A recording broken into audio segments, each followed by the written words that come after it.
14, 15, 16. I'm actually on 17 tablets a day. No Gallagher. This is drug taking. You know, I had these slightly scary hallucinations where I remember my brother gave me this brown teddy bear and I just kept sort of seeing it all over the place in strange places.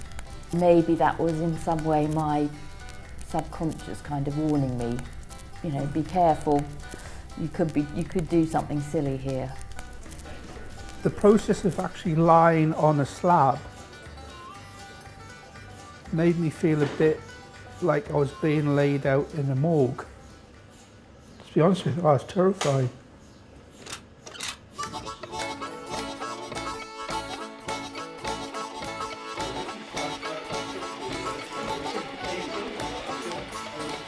It's very lonely for these children and their families, and then they have to face stigma. You know, whatever you feel about diagnosis, these individuals have got to are asking for help, and we have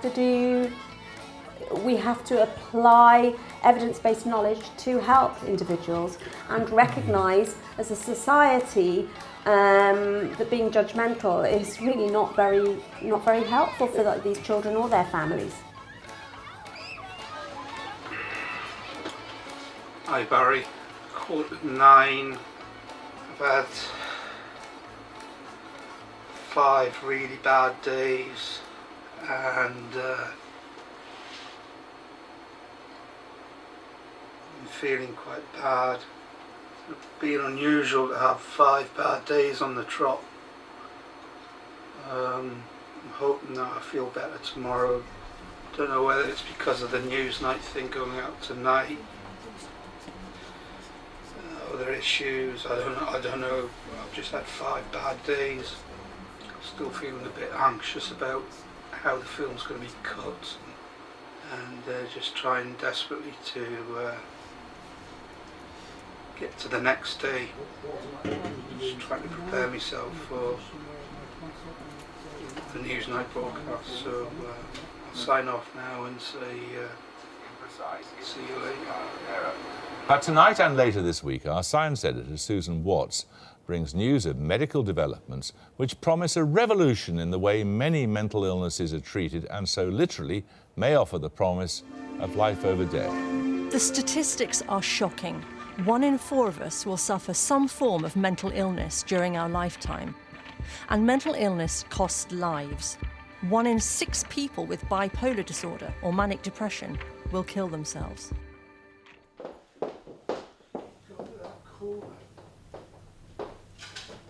Could you just explain what is ADHD? Is ADHD the same as kind of naughtiness? And a lot of people ask this, and the answer is no.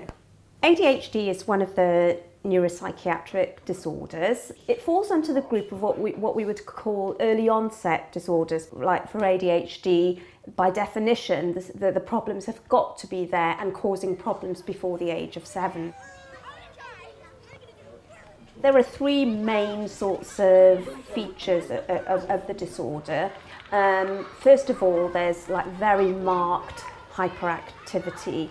So these children are unable to stay seated in situations that children of their own age and developmental level wouldn't ordinarily be able to do. So, for example, they cannot stay, going to the cinema, going to church. They are constantly moving, so they find play activities very difficult. But it's not just this, they have very marked concentration difficulties.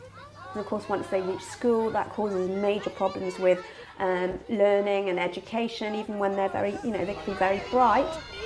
They're unable to organise themselves, lose things, forget things. And then the third feature is impulsiveness, doing things without thinking which are dangerous, constantly interrupting. Again, everyone interrupts at times, but just to the point where it really interferes with normal discourse. I thought prior to doing these films that I could ask simple questions and get simple answers. And there's not simple answers. There are complex answers, but when you probe a little bit deeper than just to try and get under the skin a bit, you find out that the experts don't even know. And when the experts don't know, then it prompts a question of, why don't we know? Mustn't forget that corridor shot. It'd be nice in a really... Not only have you got to have severe symptoms, for there to be a diagnosis, you've got to have them in more than one setting. So that it's not just at home, it's got to be in another setting. And then the final thing before making a diagnosis is that these symptoms have to be resulting in significant impairment, problems with school, educational failure, lack of friendships. Let's have a look. How big? Look at the size of that. That's a monster, isn't it? Side on for us, just yeah, like over your shoulder. Can you guys? I want your top of your teeth. How do you actually treat ADHD? A diagnosis is just part of a person, so you have to take into context the person as well as the disorder. So where children, for example, have got very severe ADHD, you would tend to use a combination of school support and school-based intervention, medication and behavioural treatment. When they get older, something which is called cognitive behavioural treatment, which is ways of thinking and control of your thoughts. The illness is so ingrained and so part of me, I can't actually distinguish between the two. Between the one trying to find out about the illness and the one that is the illness. It seems to be an enigma wrapped up in a riddle. How long is it going to take for us to understand how this organ works? We don't know enough. We don't know enough about the brain. We don't know enough in research terms about bipolar. But I still want to continue doing the films. I want to keep asking the questions until I find, not closure, but encouragement that we can find the answers. We need that encouragement. We need the level of investment. We need everybody to go, hang on a minute, we need to know more about the brain. Can you just tell us how things have been going over the last 4 years, Twink? Yeah, it's. I think I'm starting to see the green shoots of getting better. The last 4 years have been challenging. Times been desperate. Does anybody know what causes ADHD? You need a number of different approaches to really understand something as complicated as the brain and a complex condition like ADHD. There are multiple factors that work together in increasing your risk. But what we've been focusing on mainly in Cardiff is the genetics and how genes work with environments with regard to ADHD. Why are we interested in that? Not because a gene is going to predict, with certainty ADHD.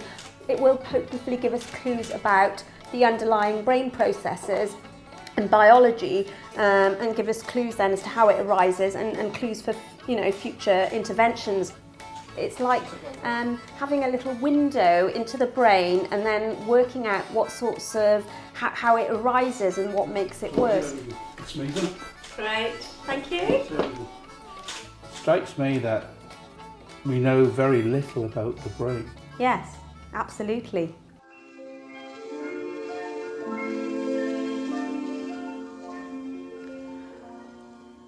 As scientists begin to unpick the workings of the brain, the challenge is to find new, more effective treatments. Until now, it's been pretty hit and miss, almost stumbling across drugs that happen to work. But with new tools such as brain scans and genetics, scientists are talking about a much more sophisticated approach, bringing the medicine of mental health out of the Dark Ages and into the 21st century. You can get very long for 6 hours of filming. Apart from that, it was alright.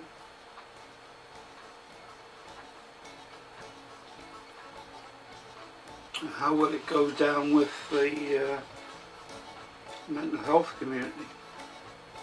Time will tell.